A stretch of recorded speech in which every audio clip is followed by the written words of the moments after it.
Charles Soule and Stephen Cummings lay down a plan as Qi'Ra moves Crimson Dawn back into the shadows while the Emperor hones in on the fabled Fermata Cage. Charles Soule continues to build out the final chapter of the Crimson Dawn trilogy he's been telling, going in a slightly different direction than I thought he was going to go, revealing Crimson Dawn is ready to go into a full-on fight against the Sith, revealing a huge fleet under Qi'Ra's command. Soule also makes it very crystal clear, if you haven't already known since the beginning of this event, that Qi'Ra isn't going after the Empire. Since going after the Empire is stupid, she will never be able to match their might and their forces. She has a problem with the Sith, the guys leading them. So I like that she's focusing on those two people and no one else. She'll use her forces to get where she needs to go in the Empire and maybe take on some forces of the Empire, but her main goal is the Sith. And I like that that really separates her from other people who are going against the Empire, especially the rebels, who more often than not don't really care how many people they kill. If they're part of the Empire, then they're evil in the eyes of the rebellion, so doesn't really care for them. So I like that there's a separation there and why they are going after the same organization, but for different reasons. The story of the Fermata Cage also heads into really cool territory, with the opening of the cage obviously coming very soon, not next issue but probably the issue after. I also like that there is no beating around the bush and Vader is just sent to deal with the Fermata Cage and he turns up at its location in this issue ready for a fight, which puts him in a path to fight Qi'Ra again, which is quite cool. And again, Charles Soule just digging down into his own series of events that he's constructed over the past couple of years of writing Star Wars, going all the way back to his Lando series in 2015 when he created the character of Qi'Ra and had her backstory being related to Vader. So I like that they're getting a sort of rematch against one another, although I kind of figured Qi'Ra is probably going to die thanks to Vader obviously being Darth Vader. Stephen Cummings lays out Qi'Ra's new plans with some great looking sequences, focusing on the characters interacting rather than big action spectacle this issue. Stephen's colour focus this issue was bright reds and soft pinks of all colours, but it worked really well, especially when paired with the darker, cooler blues of all of the Empire set stuff. It really helped differentiate between the different sequences. Hidden Empire issue 2 built out the story in a pretty different way than I thought it was going to be, shoring up Qi'Ra's forces and putting things into motion that could lead to a big bloody end for Crimson Dawn. I'm going to give this issue an 8 out of 10.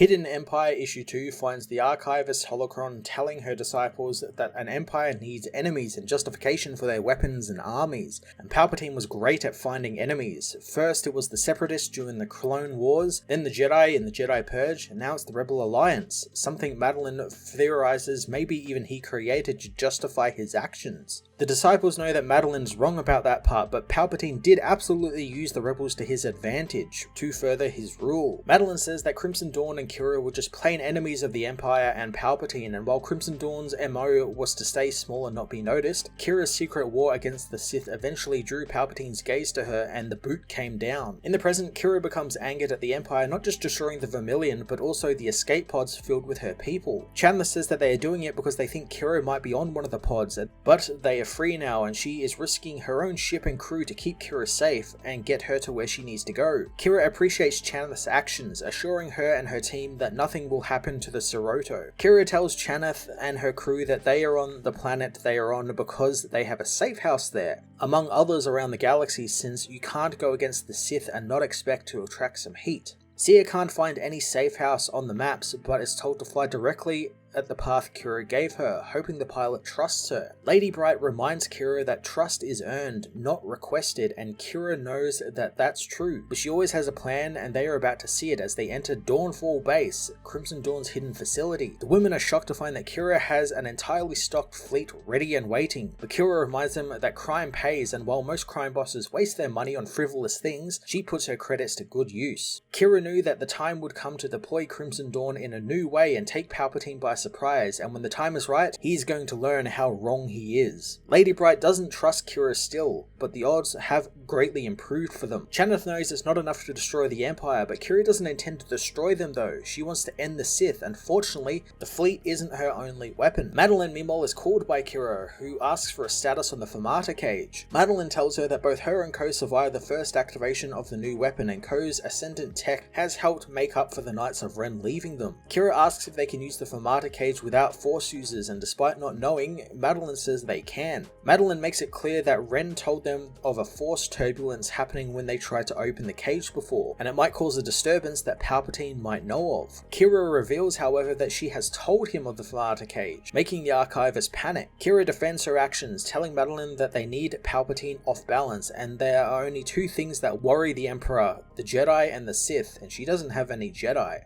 Madeline is worried that the Emperor will come for them, and Ko plans on leaving, knowing that it was interesting, but now she's going to go and hang out with Sana Starros, since while that woman is dangerous, she's at least fun. Madeline tries to probe Ko with the cloak, but a woman wants to know what she would do with a dirty rag. Madeline reveals it's no rag, it's the cloak of Lady Shah, a dark side practitioner. Ko is more than happy to take the relic from the Archivist, as on the Executioner, Vader tells his master of his recent find in a wreckage, knowing that it was once where the disturbance in the Force came from, but it's not there anymore. Palpatine asks if he thinks Crimson Dawn's agents have opened the Fermata Cage, but Vader knows they haven't, since a Sith would have killed the Crimson Dawners. Palpatine orders him to find the cage before it's opened and to kill Qi'Ra's agents. Vader asks his master if it's possible another Sith could be alive, and Palpatine admits that there might be one, and the cage was designed by Lord Momin, the man who designed Vader's fortress, and it was used to set people or places outside of time, and it could have been used to seal away a Sith, but he doesn't know that, and he doesn't want to take any chances of such a threat being free, since if it is, it will destroy everything they have built together.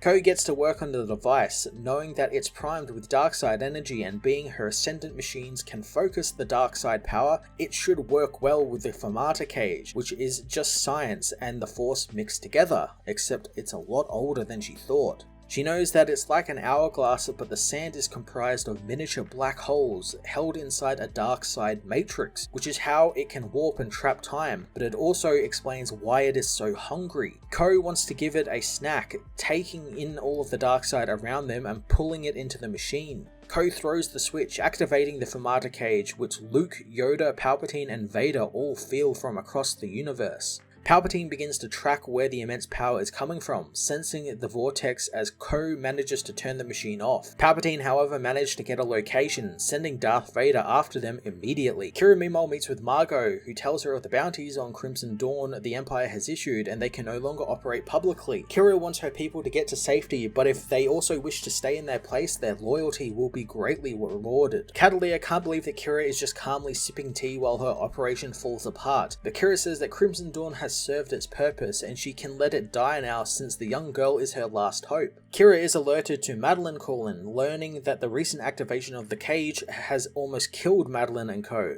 Qi'Ra wants to know if she managed to open it, but the Archivist makes it known that they didn't, and if they did, it would have killed them. Qi'Ra wants them to try again, however, but Madeline refuses to, since it's too dangerous and the Empire will zero in on their location. Ko knows it's already too late as the Executor arrives in orbit above them. Vader demands his shuttle be prepped as the women panic now that Vader is there. The comms are soon jammed by the Executor as Ko comes up with an idea, but it's not a great one. Vader's shuttle lands at the machine site, quickly finding Ko and Madeline cowering in the rubble, demanding that they submit to him or die. Ko knows they cannot fight Vader, hearing all about him from Dr. Aphra, and Madeline is aware of the Sith, knowing that he's the reason why the galaxy is the way it is. Vader begins to force choke them when suddenly Chaneth and her team arrive. Chaneth wonders if Vader knows what he is to her, but Vader ignites his saber, telling the woman that they are dead and he is their death.